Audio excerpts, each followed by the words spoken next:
Perjalanan hidup kadang tidak sesuai rencana. Semua berdasarkan kehendak Sang Pencipta. Sebagai manusia, kita hanya bisa berusaha dan pasrah menjalaninya. Menjalani semua takdir yang telah digariskan olehnya. Perjalanan kehidupan dari kita lahir sampai mati sesungguhnya telah tertulis di Lauh Mahfudz. Sesungguhnya hidup ini penuh dengan ujian dan cobaan. Apapun itu yang dianugerahkan pada kita adalah ujian, baik kekayaan dan kemiskinan, baik kecantikan dan keburukan. Begitupun anak adalah ujian. Tuhan akan menambah nikmat dan mengangkat derajat kita jika lulus dari ujian tersebut. Demikian juga yang dianugerahkan pada pasangan Muhammad Ali Ridho dan Muslimah yang mendapat ujian yang berat, di mana dari 4 orang anak yang dilahirkannya, 3 diantaranya mengalami kebutaan atau tunanetra sejak lahir. Ujian ini sungguh berat bagi pasangan ini. Namun, kelapangan hati dan sabar menjalani takdir membuat pasangan ini tetap tabah menjalani hidup. Mereka pasrahkan semua pada Tuhan yang memberi hidup. Mereka yakin di balik ujian akan ada kenikmatan. Pas namanya orang tua pertama kali tetepan ya perasaannya tetap gimana ya, anak pertama langsung udah kelihatan gitu. Tapi lama-lama perasaan yang menjadi beban tadi hilang dengan sendirinya. Kalau mandiri itu memang harus diajari, nggak bisa dengan sendirinya mandiri itu nggak bisa, harus dilatih gitu deh.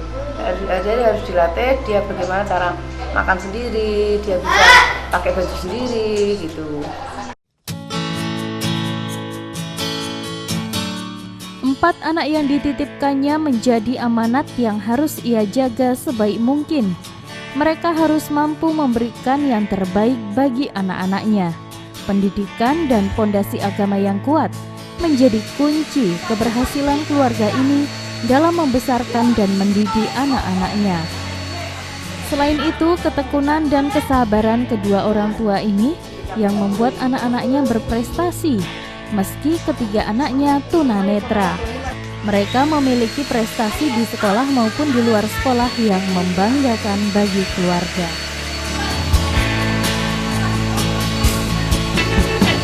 Anak pertama adalah Nabil Ghali Azumi, 20 tahun, mengalami kebutaan sejak lahir. Saat ini sedang menempuh pendidikan tinggi jurusan sastra Inggris di Unmuh Ponorogo. Anak yang kedua adalah Ahmad Al-Atof Fuad Zarkashi, 15 tahun, dengan fisik yang normal. Anak ketiga Muhammad Satar Al-Barok, 10 tahun, dengan kondisi tunanetra sejak lahir. Dan anak keempat Gilman Nizar Ali, 9 tahun, kondisi tunanetra sejak lahir.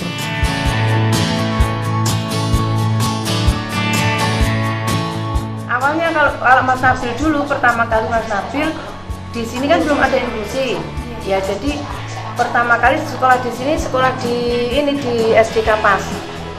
Di SD Kapas, terus setelah itu karena saya mau memondokkan adiknya yang Altop itu ke Ponorogo, terus dia ikut.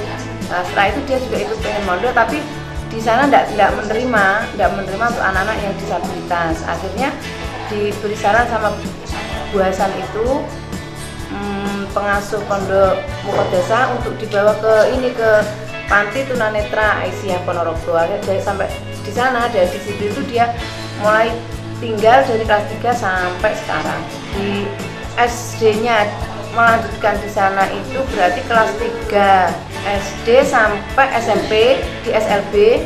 Setelah itu SMA-nya dia mencoba untuk sekolah di SMA Muhammadiyah 1 Ponorogo, jadi sekolah umum inklusi. Setelah itu terus dia mencoba untuk ikut daftar kuliah di UNS kalau nggak salah di Solo, tapi nggak diterima untuk itu. Dia melanjutkan di Unmuh Ponorogo.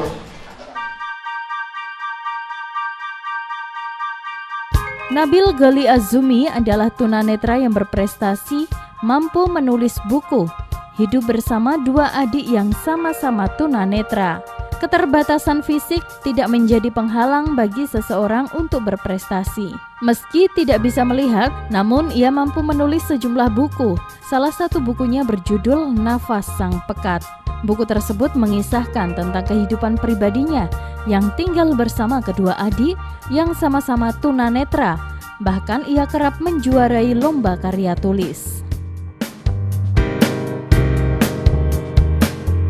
Pasti kalian pada kepo ya gimana caranya orang yang notabene kehilangan penglihatan tapi masih bisa mengoperasikan handphone. Sekarang sudah disediakan fitur untuk pembaca layar yang dinamakan talkback. Jadi, mulai dibuka dari pengaturan atau setelan,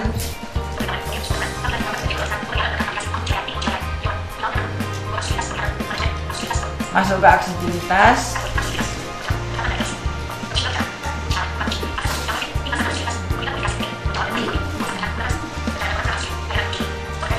nah ini ada kata-kata talkback diaktifkan. Jadi ini seluruh handphone Android sudah bisa digunakan, maksudnya sudah bisa diakses untuk talkbacknya. Jadi untuk pengguna-pengguna yang tunanetra atau kehilangan penglihatan itu tidak perlu khawatir karena sudah didukung oleh fitur tersebut. Allahu Akbar. Beginilah kehidupan sehari-hari Nabil bersama kedua adiknya. Setiap sholat berjamaah, Nabil menjadi imam bagi kedua adiknya yang sama-sama tunanetra, yaitu Muhammad Safar dan Gilman Nisar. Nabil selalu mengajari adiknya untuk sholat berjamaah di rumah. Prestasi Nabil cukup membanggakan. Saat ini Nabil telah hafal 3 juz Al-Quran. Keterbatasan fisik tidak menghalanginya untuk belajar Al-Quran. Meski tidak pernah tahu huruf dalam Al-Quran, ia mampu membacakan dengan baik dan fasih.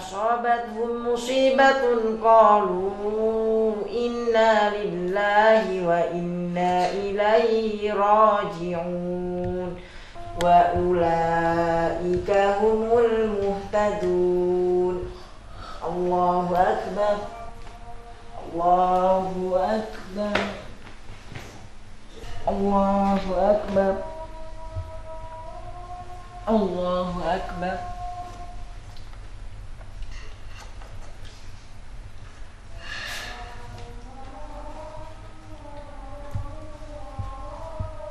Allahul Azim. Alladzi la ilaha illa huwal hayyul qayyum wa atubu ilaih. Huwal hayyul qayyum wa atubu ilaih. Astaghfirullahal azim. Alladzi la ilaha illa huwal hayyul qayyum wa atubu ilaih.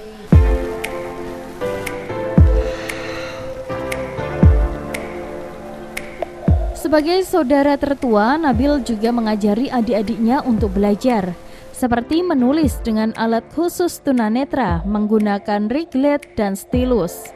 Meski memiliki keterbatasan fisik, namun 3 tunanetra bersaudara, anak dari pasangan Haji Muhammad Ali Ridho dan Hajah Muslimah ini tergolong anak yang cerdas. Mereka mampu berprestasi di sekolah.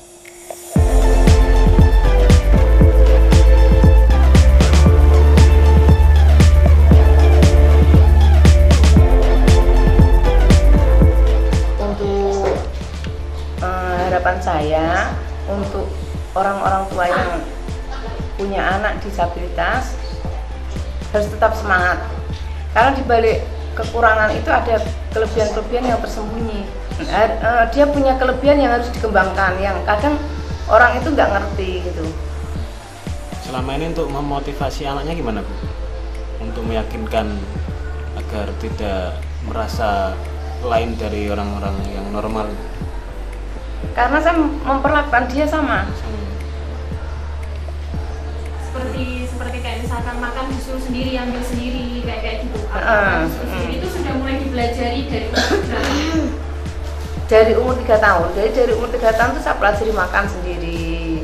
Pokoknya walaupun cecer-cecer gitu tetap sendiri. Pakai baju sendiri, tapi dia bisa pakai bajunya itu mungkin pakai baju sendiri itu kelas 1. Sebelumnya yo dikasih tapi masih kadang kebalik, terus kancing-kancingnya itu kancing-kancingnya kadang nggak kelewat, nggak sama gitu.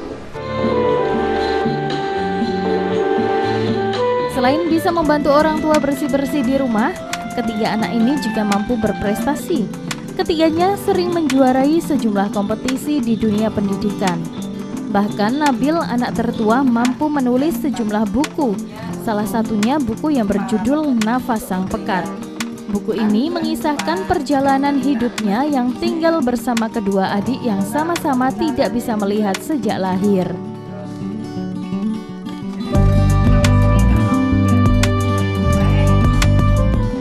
Bismillahirrahmanirrahim. Ini merupakan buku yang saya tulis menggunakan bantuan smartphone.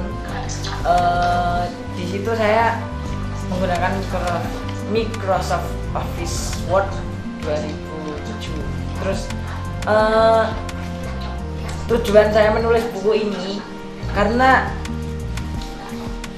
sesuai yang kita lihat itu tunanetra kebanyakan itu kan kurang percaya diri karena keberadaannya. Terus saya ingin buku ini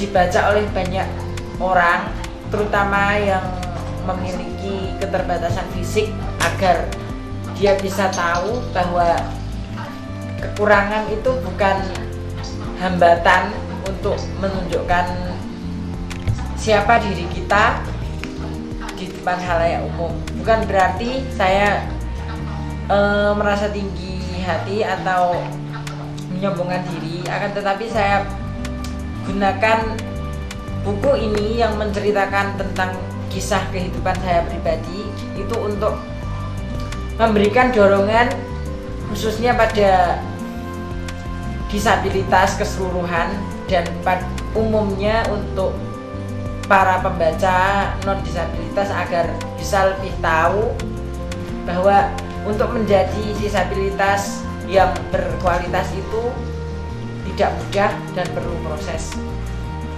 Berapa lama menulis buku ini? Kalau menulis ini prosesnya 6 bulan, terus editingnya yang agak lama. Nabil ingin mengajak bagi para generasi muda, terutama para kaum disabilitas, untuk tetap berkarya dan tidak minder dalam menjalani hidup. Saat ini ia masih menempuh pendidikan S1 Sastra Inggris di Unmuh, Ponorogo. Meski tidak bisa melihat, namun Nabil beserta adik-adiknya juga mampu mengoperasikan smartphone dengan bantuan aplikasi khusus tunanetra. Selain itu, ketiga adik kakak ini selalu mandiri dalam menjalani aktivitasnya sehari-hari, dari mandi, berpakaian, dan bersih-bersih rumah. Aktivitas ini selalu dilakukan sendiri tanpa bantuan orang tua. Bahkan si bungsu, Satar, mampu naik sepeda dan bermain bersama anak-anak sebayanya.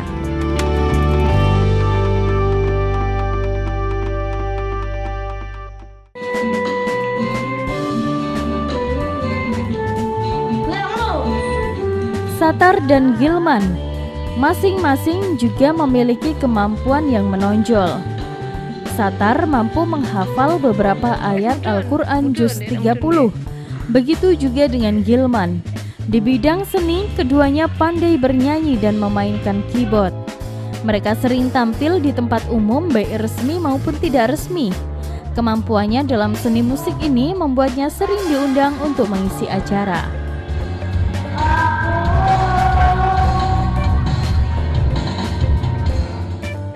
Sebelum dia ke gurunya itu, dia TK-nya itu saya ajari sendiri untuk braille. Jadi braille saya ajari sendiri, setelah itu dikembangkan, saya suruh kembangkan sama guru pembimbingnya, guru pendampingnya di sekolah SDIP. Itu yang untuk Mas Atar sama Mas Akil. Kalau Mas Nabilnya, mungkin saya pengalaman dari Mas Nabil ya. Mas Nabilnya di sekolahan dulunya. Setelah itu saya saya kan juga harus ngajari dia di rumah. Nah, akhirnya saya minta buku panduan braille itu untuk saya ajari dia di rumah. Kalau untuk belajar mengajinya dengan belajar sendiri ya? Saya sama ayahnya. Caranya seperti apa? Yang untuk hafalan ya. Untuk hafalan saya bacakan sampai 5-10 kali. Dia meneruskan, setelah itu dia udah hafal. Ya kalau yang siapa Mas Atas sama Mas Adil. Tapi di sekolahan di SDIT itu juga ada guru pembimbing khusus untuk membaca tulis braille Al-Qur'an.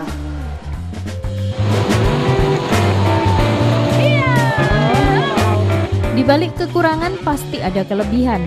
Inilah yang dicari dan dikembangkan bagi pasangan ini untuk ketiga anaknya yang tunanetra. Berkat support dari teman dan gurunya, akhirnya ketiganya mampu berprestasi meski memiliki kekurangan fisik. Saat ini mereka bertiga masih bersekolah di sekolah umum atau inklusi. Karena sekolah umum wajib memiliki guru inklusi atau guru bagi anak yang berkebutuhan khusus. Sesungguhnya manusia tidak ada yang sempurna. Tuhan lebih mengetahui apa yang patut didapat dan dibutuhkan oleh hambanya.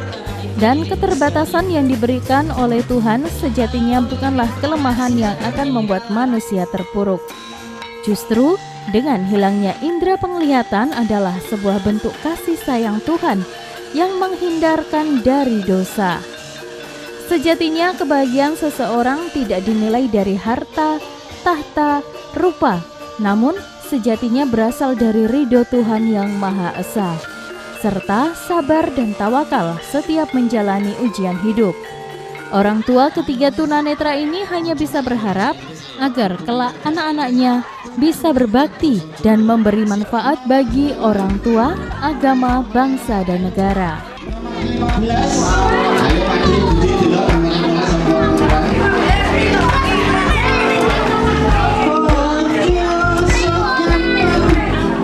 Garis besarnya perjuangan, terus secara garis besar itu menceritakan tentang kisah saya pribadi dengan perjuangan dari keluarga, mulai dari saya masih mulai dari mereka itu tahu tentang kondisi fisik saya dan perjuangan untuk bagaimana agar mata saya itu bisa berfungsi. Akan tetapi Allah menakdirkan lain. Allah lebih memilih untuk memberikan anugerah berupa ketunanetraan kepada diri saya. Sejak SD kelas 3. Kelas 3 SD sudah suka nulis. Sejak ada program Sahabat Pena dulu. Terus mulai terbit bukunya ini, menerbitkan bukunya ini tahun berapa? 2000, kalau rencananya itu 2010, terus untuk realisasinya 2016. Sudah menerbitkan berapa buku? Kalau hasil karya sendiri baru satu ini, dua. Dua ya. Terus untuk antologi cerpen, terus antologi puisi, antologi keguritan itu sering ikut gabung.